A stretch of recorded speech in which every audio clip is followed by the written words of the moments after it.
Let there be light, and there was light. Words of the said God, Mother Eve, of course. Who else could I be talking about?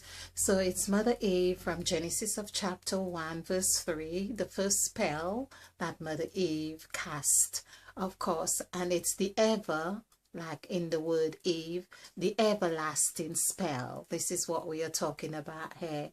Well, other things as well. Okay, so thank you for joining me. I am Crimey Queen, and if you're joining us for the first time, this is where we have fun with words and numbers. Now, I am wanting to do very bite sizes, I call them, and I tend to say this, but it goes on with the length of the presentations. So I am hoping that I can really keep to this and just to break down words that can help us digest the essence of the gods of Genesis that we have been talking about. So we have discovered 14 gods in Genesis of chapter 1 and 2. So it would be 9 gods in, yes, it is, not would be, it is 9 gods in Genesis chapter 1 and 5 gods in Genesis chapter 2. Of course, we have seen how the gods have worked out and they have, well, should we say wisely disguised themselves, and that we would call on their names in our everyday speech and language without even noticing. And now they have given us the wisdom to discover their makeup and how they have been permeated in our everyday language. So these are the things that we have been delving on. For instance, created, which we all know, or most of us would perhaps know, that the word created is the third or fifth word, the fifth word in the scriptures. In the beginning, God created. So the created God appears in the fifth position of the words, or the order of words in the scriptures, or in Genesis of chapter 1. So we see here as the first God really having that fifth position is very crucial in accordance with our sacrifice template. Now, forgive me if you have been watching these and I am repeating myself, but I just feel that it is necessary that we look at this from various angles to see the validity of our discoveries, or what I am saying, where the gods have derived from. So, of course, the created God in the position of the fifth God here, or fifth column of the sacrifice template, which was devised on the basis or the story of Jesus having the Last Supper before being crucified. So these were all the stories that I really had an earnest to really understand their full meaning, and hence, of course, wanting to understand why do we have to have this sacrifice, and understand the sacrifice or the significance of the sacrifice. And not even so much the Last Supper, but the sacrifice was what I was trying to get my head around. But we have seen that the sacrifices offered us, it is a template, it is, we could even say, an acronym for life, we could say. In fact, it would be good to devise, or, well, we do have that here, because we have for S, we have the jazz section, we have bucket, we have luck, development, new, fox, gypsy journey, headquarters zone, and inland revenue. You probably would be wondering why we have these, some of them, like inland revenue. You would think, well, what has it got to do with bucket or jazz? Of course, everything, because this is where the taxes or headquarters zone is for everything else. This is where everything gets recorded, we could say. Okay, unless you are wise enough to escape the bill from the inland revenue. Okay, So basically, we have seen not only that the sacrifice template offers us this robust understanding of the scriptures or the significance of the Last Supper or Jesus Christ being crucified, which we have now understood that this is really about the divine opening of the chakras. And I have gone into this in other I was going to say meditations, okay, in other presentations, but it would be good that we really delve in the understanding that the stories are all very much in parallel, in the essence that they are all pivotal to activating the chakras. So there is Mother Eve, because we have discovered that there is a parallel, a very strong parallel with the story of Christ and Mother Eve. I tend to see them as really one and the same. We often hear about father and son, and now perhaps some saying mother and son. Of course, when we look at the moon, we could say the moon is the mother and the sun, of course, is the son. Okay, now I'm just feeling that it'd be good that we really look at or compare again other aspects of the story of Mother Eve and Jesus Christ. We have seen, of course, in numerical values, because that's what we do. Jesus equals 11. We have seen that if we add 5 plus 6, which we have here, this is representing 6. When we add all this together, it would give us, it would total 11, 5 plus 6, because this is 15, 3 5s are 15, 1 plus 5 is 6. So that's how we would have 6 here. Of course, because of the template not wanting it too congested, we have left the numbers, but we really ideally have 369, 369 for each section of these 3 blocks, I would call them. Of course, we all have heard from Nikola Tesla as well about 369.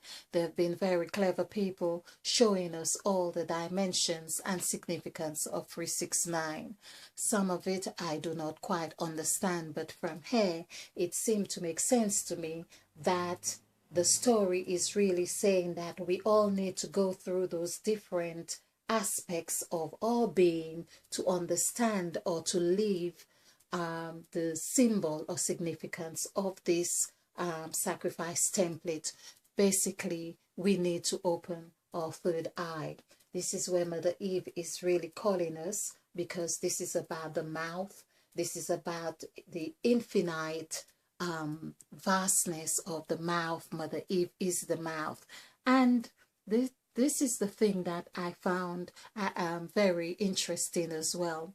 Mother Eve, of course, is the serpent. The serpent, of course, is also snake. There are some debates about that, but Mother Eve still shows a position in numerical value that she still holds the 5, which is the snake, 5 hair, the eye, and also 7 for the word serpent. So the word serpent, which is also the present that was in the Garden of Eden. So the serpent, we all know, was in the Garden of Eden, and that was really the gift of wisdom that was passed on to the young couple in the Garden of Eden. Of course, we have been taught to be fearful of that wisdom, because it's about being like some would say, too wise for your own good. If you are not mature enough to understand the meaning of those lessons, well, of course, it would serve you no good whatsoever. So there we are now with Mother Eve really in this 5th and 8th dimension that we are in, which is really the symbol here, the mouth and words. This 8 here symbolizes words. Words of course, are whole. And whether they were letters, a letter would be whole. Whatever it is that we would consider this infinite symbol, or the symbol of infinity as often termed, would be in the mouth. It's forever and ever. Amen.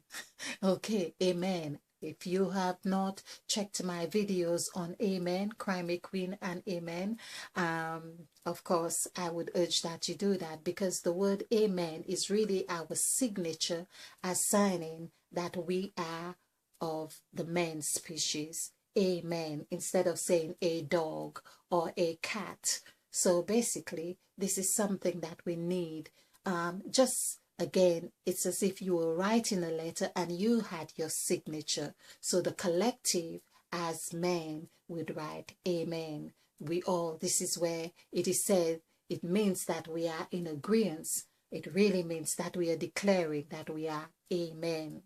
Okay, the man species to the heavens, the gods. So every time we utter, because perhaps the other forms of life have other languages quite similar to us. Of course, I mean, we can bark like a dog, and if we didn't put amen behind the dog barking, the gods probably would think was the wild dog taking a stroll down the park barking, whereas it is us really forming the dog.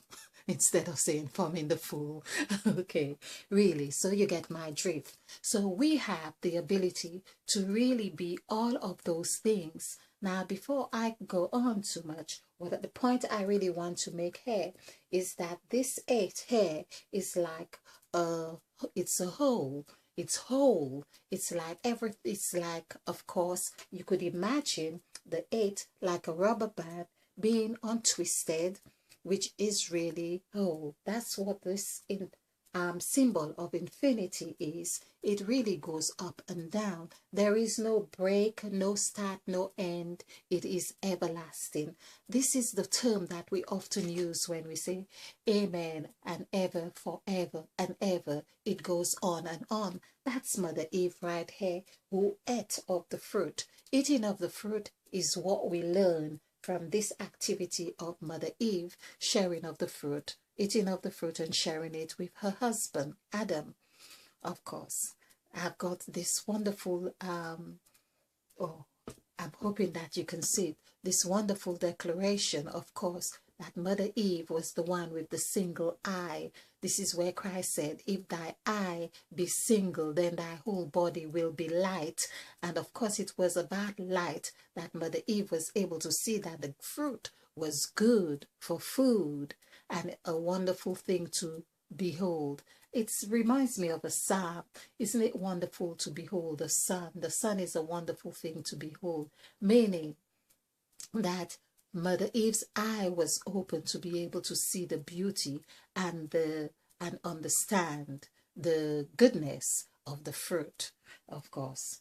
Now, the other thing is talking about whole. This is the point I've been trying to make all along, that the serpent or the snake, it eats its prey whole. It doesn't chew and say, oh, I'm going to have a bite now and have another bite the next 2 hours for supper. It eats everything whole, and then it lies down wherever under some leaves or something like that, which is where, again, that reminds me, of course, the serpent would be God, who, when called Adam, of course, and Adam said, oh, I heard your footsteps. It was the serpent on the ground, just finish digesting the wholeness of the fruit that it ate. I'm talking figuratively here, but in essence, we are talking about activating the Kundalini. It's really opening your third eye. That's what it's about. But if we want to take this, as it has many layers to it, this story has different layers. As I say, it's a cake with different flavors and different layers. So basically, this serpent that we learn of that eats its fruit or its prey or its, let's say, fruit, or it's mango, whatever it does, it has it whole. Or moringa, which is another 5 value in if you haven't heard of moringa, it's really also called the tree of life. So appropriately, of course, we are talking about Adam and Eve in the garden with the tree of life. So I think we really need to acknowledge that it must have been moringa. Not many people can really master, should I say master, the flavors of that moringa, because it is, the seed is very, very bitter. Not only that it's bitter, it is sour. And not only that it's sour, it is also sweet. It has these my mouth is actually watering, salivating for moringa seeds, which I'm saying is not the most pleasant, but Mother Eve was able to master, whichever one you rather, the flavors of this seed, the tree of life. Of course, some people would not see it as such. They probably call it evil, like they have termed Mother Eve as well. Okay, so Mother Eve has shown us how to do this. Now, I watched a video on how to close or shut the gateway, like in the parable of Jesus Christ, and have the tongue going up the nostril chamber from inside. So that would shut the airwaves, or should we say the channel from breathing up through your nose. There's something like that. Because I have not activated my chakra in that form. I have tried having my tongue going up that chamber, but really now it's not necessary for me to do that. I really did use another mode of activating my Kundalini, which is again the third eye. So this would be really what Mother Eve as well would have been teaching us to do. This is where it is said that Christ is, the way is straight. Now, it is straight, but it is narrow. Figurate well in numerical value. The word straight, however, equals 3. Now, it makes me wonder as well, could it be, of course, because Christ spoke a lot in parables, that the shape of our lips, the upper lip, really does look like a 3, I must say. And if we were, well, for most of us, we could, especially when we smile, we could see perhaps that there is, the 3 is more prominent, and the number 1 would be here, which seemed like 13 to me.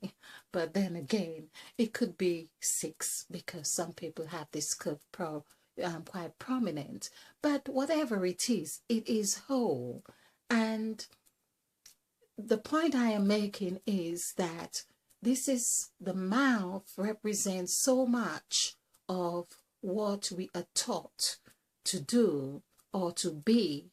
Hence the reason why food has been the most common,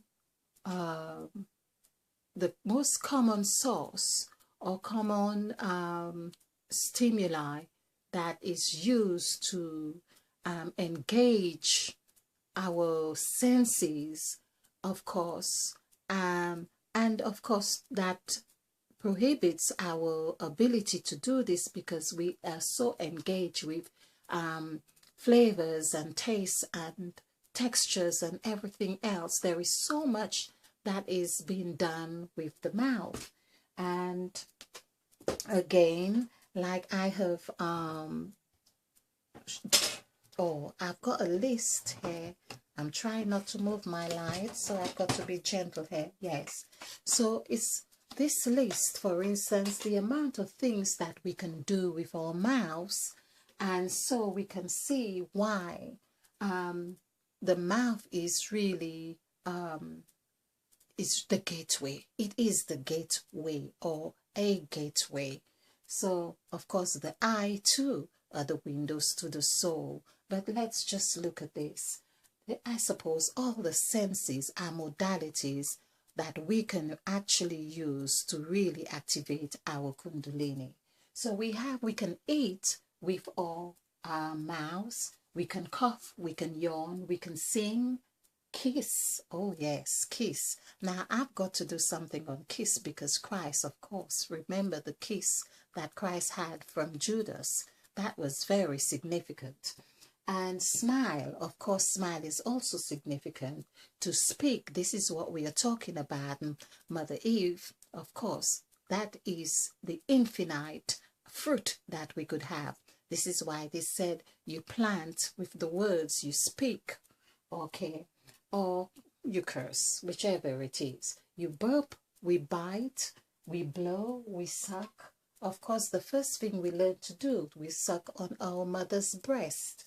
And we breathe. Perhaps it's not the first thing. Breathing is really the first thing that we learn to do, of course.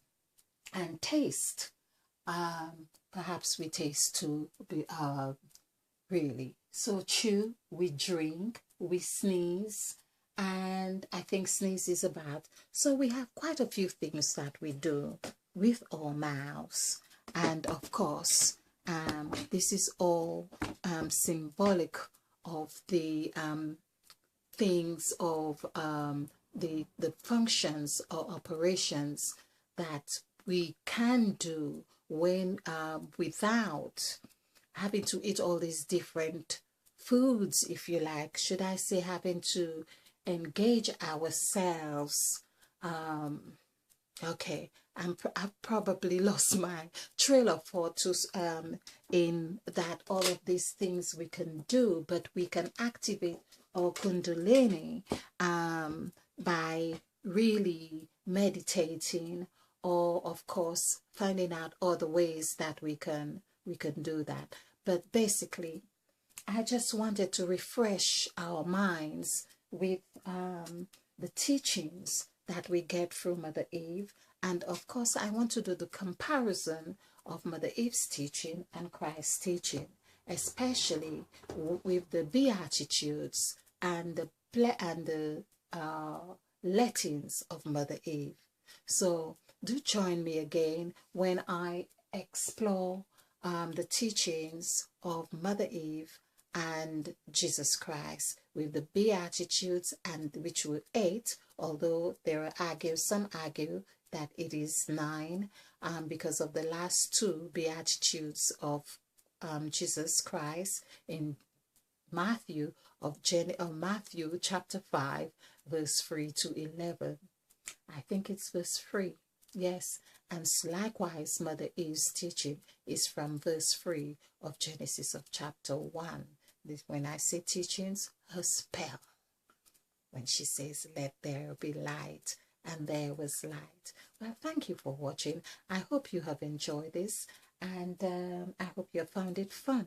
Okay, so again, we say goodbye to the gods for now. Thank you.